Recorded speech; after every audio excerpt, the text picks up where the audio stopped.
In this video, we will learn how to freeze rows and columns in Google Sheet. So let's start. This is my Google Sheet.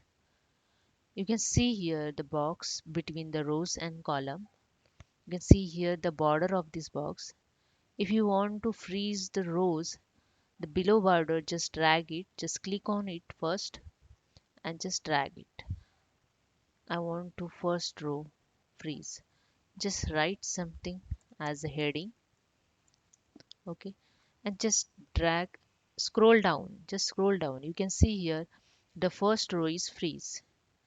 Same as if you want to freeze column of the Google Sheet, same, the border of the box, click the border,